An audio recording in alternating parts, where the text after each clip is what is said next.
I think that was like when this came out originally on the PS1. I think it was supposed to be implied that most of the bosses, minus Engine, were being sent by Embryo, not Cortex.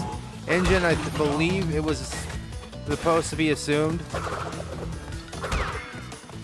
that dang it, that he's the only boss that Cortex sends after you. Though there is some writing issues with Crash 2 because, for one, if these hologram signals that Cortex is talking on are so secure, how did Coco already get into it? Because Coco got into it like right at the very beginning of the game, not long after Crash disappeared. And there's also the fact that if Cortex claims that he's sending Engine to come collect the crystals, why did Engine come in a robot and open fire on Crash when they're supposed to be under the guise that they're friendly? Granted, Crash opened fires on Engine with Wumpa Fruit, but at the same time, it's kind of an understandable reaction considering this supposed ally brought a large mech with him, very clearly intending to take the crystals by force if something went wrong. So I can understand Crash's skepticism and then starting to fight it. But it's like little bits of writing like that. Like, the writing is not important at all for Crash. Though some people just want stuff to make sense, and I get that. I get why people want to have it make some sense. But there's not really a reason for a game like this to have a structural narrative that makes complete and total sense. It is a cartoony game. Oh, and as I mentioned in Crash Bandicoot 1, the reason why I'm playing as Crash right now and not Coco is because in Crash 1 and 2, you have to play the first 5 levels as Crash before you can play as Coco.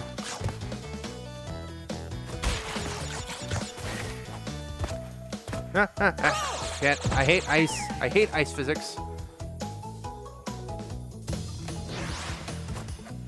I'll say the fact that the snow level is the second level in the entire game. One thing I loved about Crash Bandicoot 1 is that they went an entire game without using a snow level, but...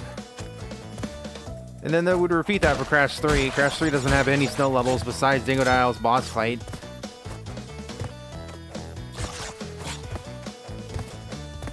But they thought ice and snow levels would be cool because the infamous Cold Hard Crash is definitely a level I'm not going to be getting a gem on in the playthrough. I probably go back through these saves and try to get 100% because I did get 100% in all 3 games, and then when I got my upgrades to my computer, I ended up losing my saves.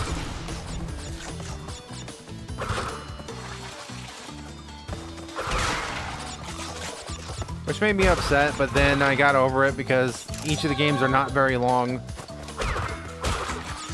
Granted, I believe Crash 2 and Crash 3 are progressively longer overall than Crash Bandicoot 1, but that's to be expected since they added more content. Like, for example, there's only 26 gems in Crash Bandicoot 1, and there's no crystals. The only objective was to get from point A to point B to get back to Cortex's castle and save Tawna. Where this introduced the ability to get 42 gems in addition to the 25 crystals.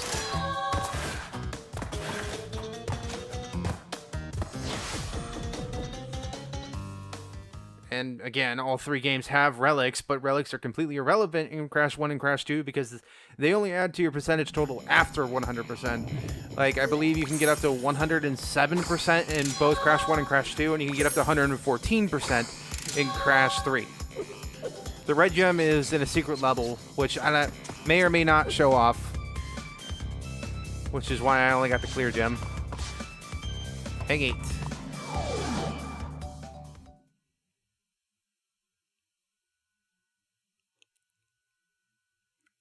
I'm also kind of disappointed that the loading screens aren't different per game. The loading screens are more or less generic and the same throughout all 3.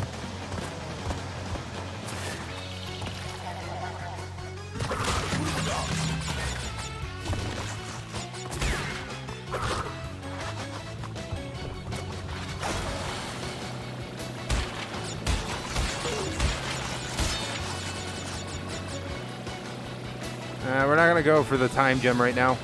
We'll do that after I get like the regular gem.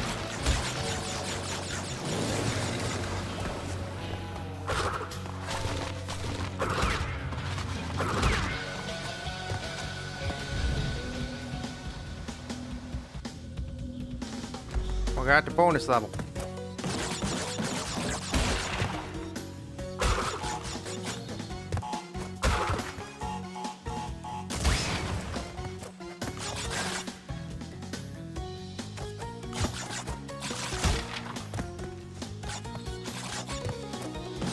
But with the bonus levels especially, they definitely try to show off Crash's new abilities, like being able to crouch and slide. Like, it might not seem like much at all now, but it was really awesome when they introduced those abilities, because it gave him a more diversified actual moveset, and people just enjoyed playing Crash 2 with the improved movesets. So I already got the blue gem.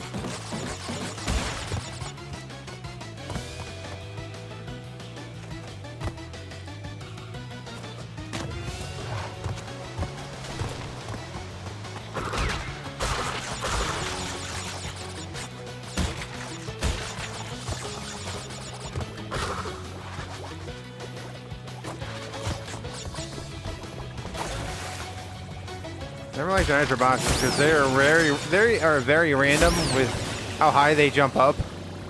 That's why I never liked those areas in the Insane Trilogy.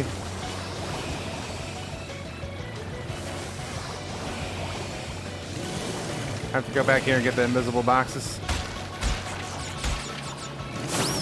That's too far to the right.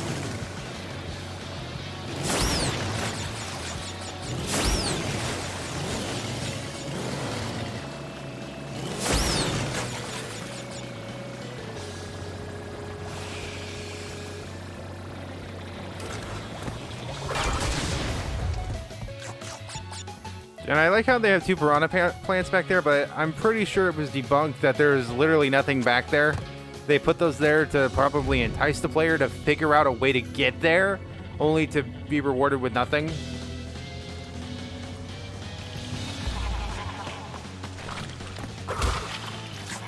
Hello, hippo. Hello, water. Well, I gotta do this again.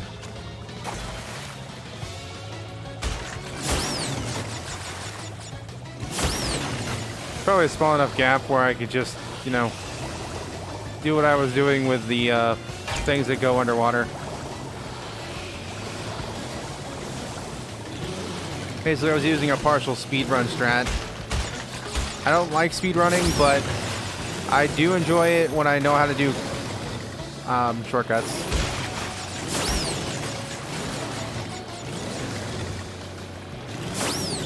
Damn it. Going by a little too fast.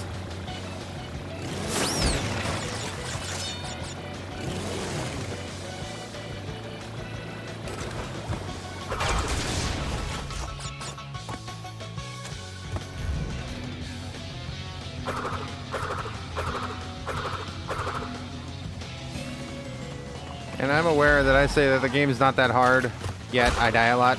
No, that's too wide for me to actually just try and jump.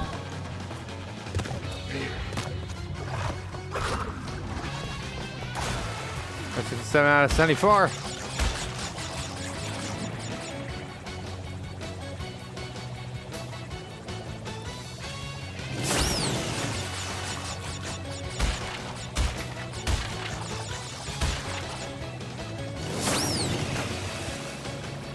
Out of 74.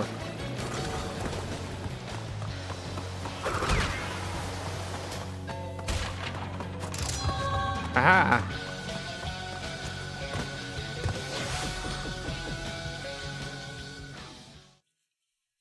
Yeah, the other gem in this level and the other level where you do the jet board is essentially a time attack mode, the precursor to the time trial mode in Crash 3. Basically, get to the end of the level in this allotted time, and you get this gem.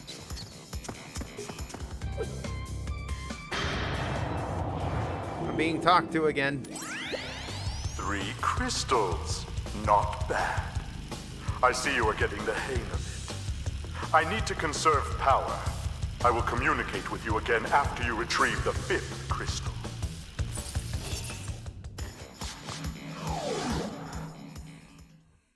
So basically, yeah, we're not gonna get the stopwatch. We're just gonna do the other gem.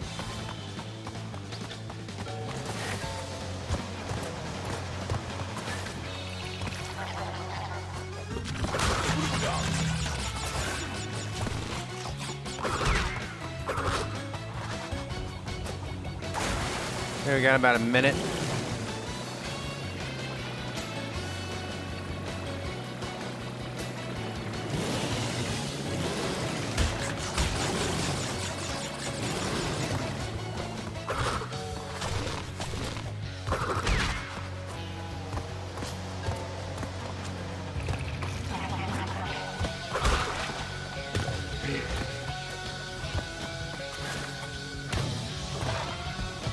About 30 seconds left.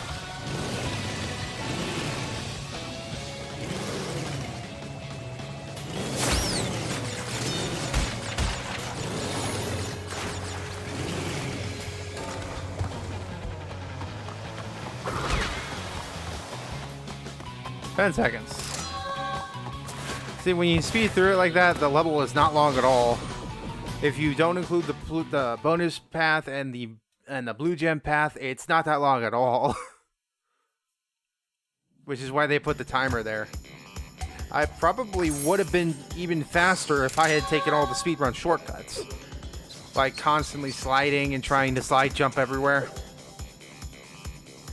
The slide jumping does make some of it faster. The pits. I don't know if this is the very first level where kind of like Insanity Beach, where they had the split path, the fork in the road. Or with Insanity Beach in the first game, the only difficult part about it was the box bridge. But they kind of upped the difficulty with the fork in the road levels here, where each side has a specific amount of boxes. And if you want to get the gem, you're going to have to go down both things. Behaving has the worst offense to being like that, and it's the most annoying because I believe behaving also has the death route. And the death route in this game functions basically like how the original Crash 1 and the Crash 1 Color Gems act. Basically, you have to get to that point without dying, and if you do, you would have to go through that route in order to